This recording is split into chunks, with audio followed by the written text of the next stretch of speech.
Iran ने India का शुक्रिया अदा किया है। तो आप सभी सोच रहे होंगे कि ईरान ने जो है इंडिया को थैंक यू क्यों कहा है। तो आपको बता दूं कि आपको याद होगा हाल ही में ईरान का जो एक नेवी शिप है वो यूएस सबमरीन द्वारा जो है जिस तरह से डूबा था और उसके बाद 150 से ज्यादा ईरानियंस की जो है उसमें जान चली गई थी।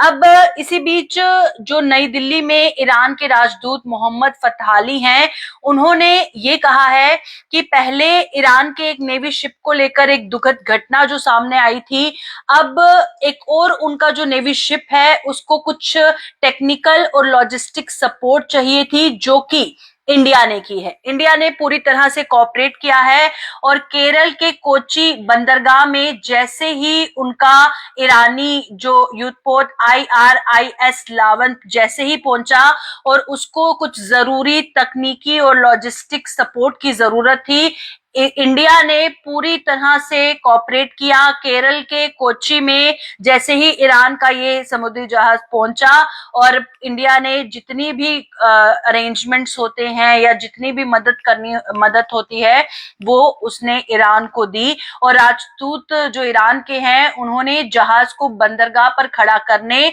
और उसके जो बाकी जो मदद है उसे करने के लिए भारत सरकार का आभार जताया है। और साथ ही उन्होंने कहा है कि इससे भारत सरकार और उनके जो लोकल वहां पे अधिकारी हैं, जो ऑफिशियल्स हैं, उनको वो धन्यवाद देते हैं, उनको जो है शुक्रिया अदा करते हैं। और इससे उनकी और ईरान और इंडिया की जो दोस्ती है वो काफी ज्यादा मजबूत होगी। ईरान और भारत के संबंध है वो काफी ज्यादा मजबूत होंगे। राजदूत जो फथाली है ईरान के न्यू दिल्ली में, उन्होंने थैंक यू कहा है इंडिया को कि जो केरलम में ईरान के नेवी शिप को जिस तरह से लॉजिस्टिक और टेक्निकल जो सपोर्ट है वो इंडिया द्वारा दी गई है। फिलहाल इस ब्रीफ में इतना ही।